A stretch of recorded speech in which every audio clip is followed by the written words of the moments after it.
नमस्कार जोहार। चलिए जानते हैं झारखंड की ताज़ा खबरों को, लेकिन उससे पहले अगर आपने अभी तक इस चैनल को सब्सक्राइब नहीं किया तो सब्सक्राइब कर लें, जिससे कि आपको झारखंड की ताज़ा खबर रोजाना मिलती रहे।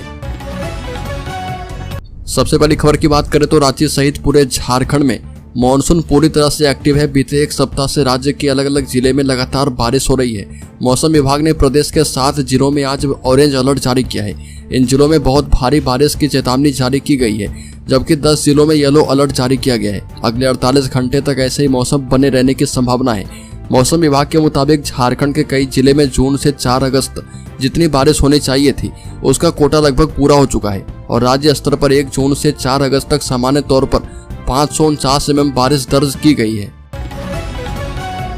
अगली खबर, हेमंत सोरेन की कैबिनेट की आज बैठक। पारंपरिक ग्राम प्रधानों की बढ़ सकती है सम्मान राशि। मुख्यमंत्री अस्पताल कायाकल्प योजना को भी मिल सकती है स्वीकृति। मुख्यमंत्री हेमंत सोरेन कैबिनेट की बैठक करने वाले हैं और शाम 4 बजे बैठक शुरू होगी।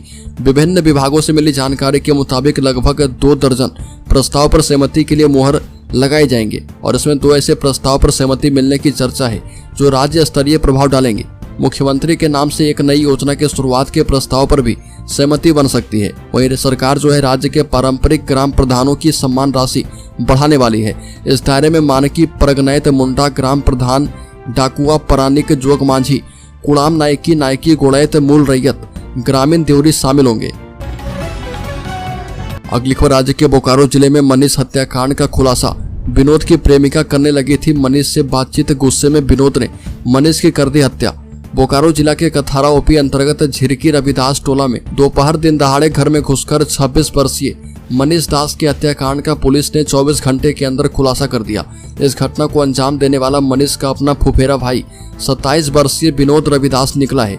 उसने पुलिस के समक्ष अपने स्वीकारोक्ति बयान में बताया वह रामगढ़ चितरपुर के एक गांव की लड़की से प्यार करता है, जिससे उसकी शादी भी तय हो गई थी, लेकिन कुछ दिन से उक्त प्रेमिका उससे सही ढंग से बात नहीं कर रही थी और पता चला कि उसकी प्रेमिका मेरे भाई मनीष कुमार दास के साथ काफी समय से बातचीत कर रही है। अगली खबर, डीआईजी एसएसपी ने हरी झंडी दिखाकर टीम को किया रवाना। शहर को जाम मुक्त करवाएगी एसक्यूआरटी। 10 बाइक और 20 पुलिसकर्मी रहेंगे हर वक्त तैनात।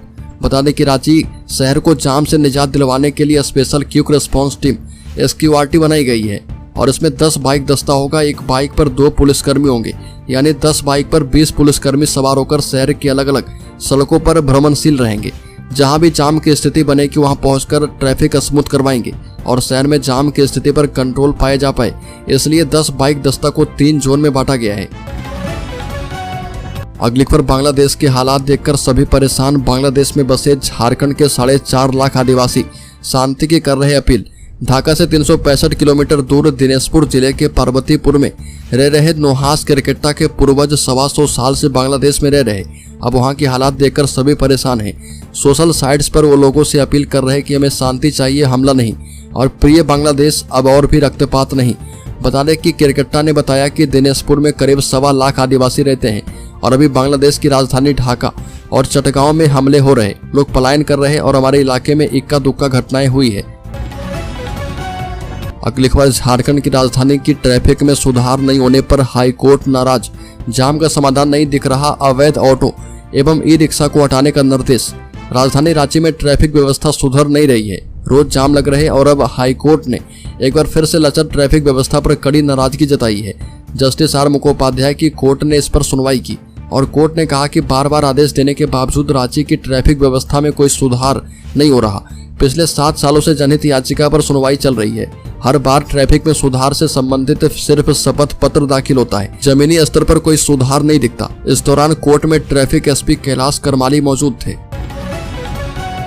अगली खबर, झारखंड मुक्ति मोर्चा ने कहा कि मुख्यमंत्री मैया सम्मान योजना से राज्य भर की महिलाओं में जोश और उत्साह का संचार हुआ है। झारखंड मुक्ति मोर्चा ने भी इसकी कल्पना नहीं की थी।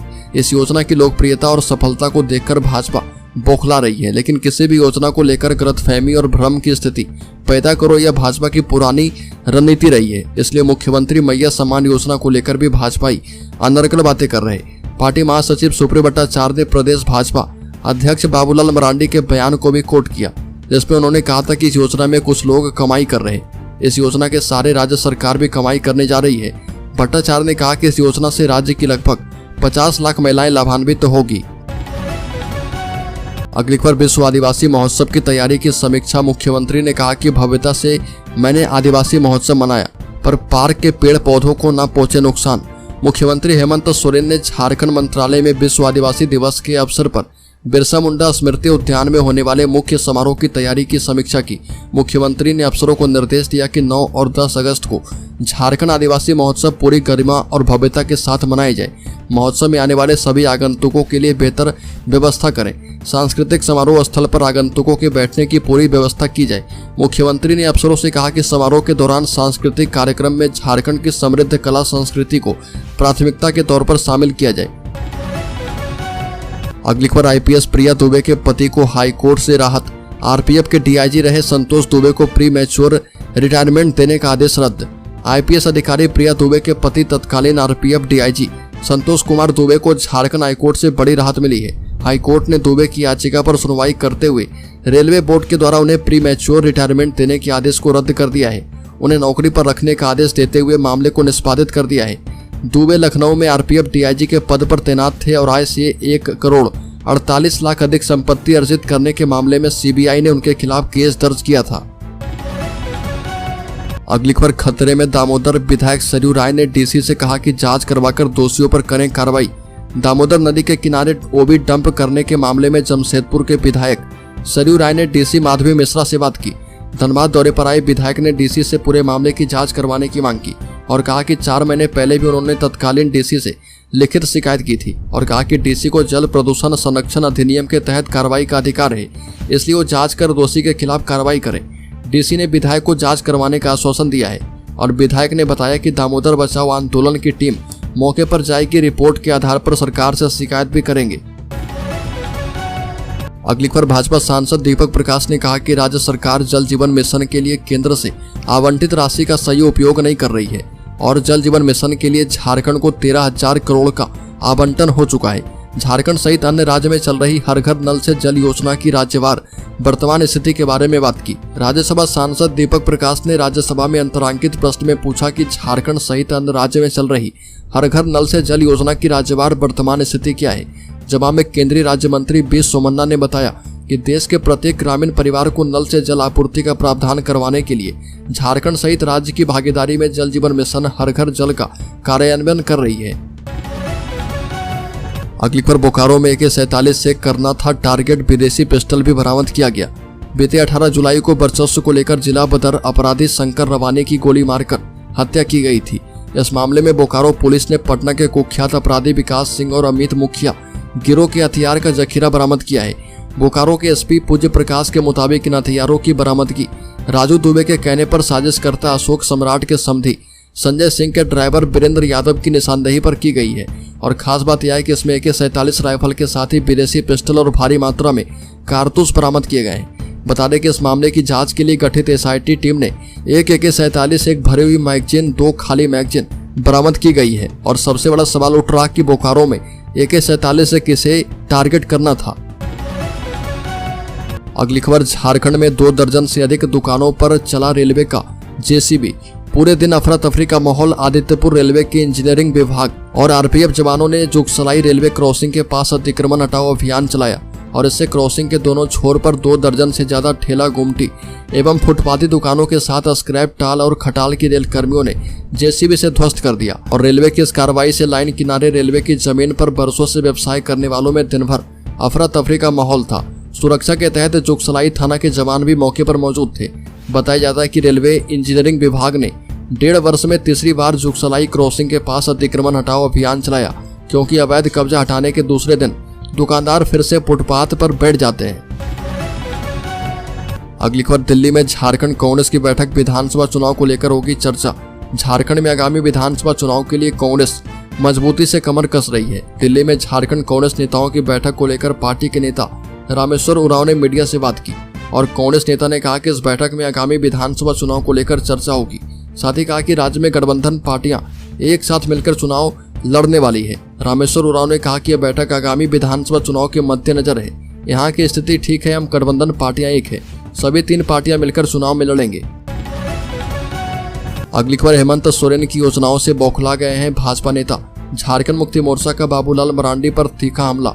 सत्तारूढ़ झारखंड मुक्ति मोर्चा का दावा है कि सरकार की कल्याणकारी योजना से भाजपा नेताओं को झटका लगा है और महासचिव सुप्रियो भट्टाचार्य ने कहा कि मुख्यमंत्री मैया सम्मान योजना की सफलता और इसे महिलाओं द्वारा हाथों हाथ लेने से भाजपा के नेता बौखला गए। यही वजह है कि बाबूलाल मरांडी समेत अन्य भाजपा नेता इसकी आलोचना में जुटे हैं। साथ ही कहा कि सरकार की महत्वाकांक्षी योजना से भाजपा सदमे में चली गई है। लोकसभा चुनाव हारने के बाद उसे मुद्दा नहीं मिल रहा। भाजपा नेताओं ने घुसपैठ का मुद्दा लाया, लेकिन इसके जरिए वो हिंदू मुस्लिम कर रहे। अगली खबर, रोजगार की तलाश में झारखंड से तमिलनाडु गए 5 मजदूर बुरी तरह फंस गए। उनका एक वीडियो सामने आया जिसमें झारखंड के मुख्यमंत्री हेमंत सोरेन से मार्मिक अपील की गई। धनबाद जिले के तिलैया पंचायत और गिरिडीह जिले के खोखरा थाना क्षेत्र के सिमरकोड़ी गांव से मजदूरी करने के लिए 5 मजदूर तमिलनाडु गए थे और वहां से वीडियो संदेश जारी कर झारखंड की हेमंत सोरेन सरकार से अपील की है कि उन्हें वापस घर लौटने में मदद करें। मजदूरों ने तमिलनाडु की एक कपड़ा फैक्ट्री के बाहर निकलकर किसी सुनसान जगह पर यह वीडियो बनाया और उसे अपने परिजनों को भेजा है और उसके बाद सोशल मीडिया पर यह वीडियो वायरल हो चुका है। अगली खबर, रांची के बुढ़मू में बालू तस्करों की झड़प में जेसीबी समेत 5 वाहन फूके गए।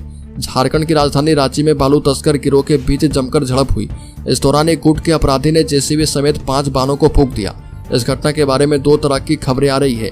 बता दें कि एक और कहा जा रहा कि बालू की तस्करी को लेकर 2 गुटों में झड़प हुई। दूसरी ओर यह भी कहा जा रहा कि प्रति महीने रंगदारी नहीं मिलने की वजह से अपराधी ने इस घटना को अंजाम दिया है। घटना राजधानी रांची के बुढ़मू थाना क्षेत्र में घटी है और छापर बालू घाट पर बालू की निकासी के दौरान 2 गुटों में जमकर झड़प हुई। अगली खबर, झारखंड में ईडी सीबीआई की कार्रवाई के खिलाफ कानूनी कवच की तैयारी। झारखंड सरकार ईडी सीबीआई की कार्रवाई के खिलाफ कानूनी कवच बनाने की तैयारी में है। इससे जुड़े प्रस्ताव पर राज्य कैबिनेट की बैठक में मुहर लग सकती है। बैठक में सरकार झारखंड कार्यपालिका रूल बुक 2000 में एक और संशोधन के प्रस्ताव को मंजूरी दे सकती है। संविधान के अनुच्छेद 166 के मुताबिक राज्य सरकार के सारे कार्य राज्यपाल के नाम पर होते हैं और संविधान का यह प्रावधान राज्य को अलग अलग विभागों के अंतर्गत कार्य बंटवारे तथा कार्य के निष्पादन के लिए सक्षम प्राधिकार तय करने की शक्ति देता है। अगली खबर, झारखंड के शेयर होल्डर्स इन्वेस्टर्स के लिए बड़ी खबर। सेंसेक्स में 600 अंक से ज्यादा की तेजी। ग्लोबल मार्केट से मिले पॉजिटिव संकेतों के बाद भारतीय बाजार के इंडेक्स सेंसेक्स में 600 अंक की तेजी के साथ बढ़ रहे और ये 79,250 के स्तर पर कारोबार कर रहा।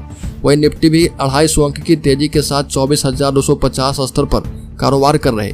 कारोबार में सबसे ज्यादा निफ्टी ऑयल एंड गैस 2% चढ़ा है। मेटल और फार्मा इंडेक्स करीब 2% चढ़े हैं।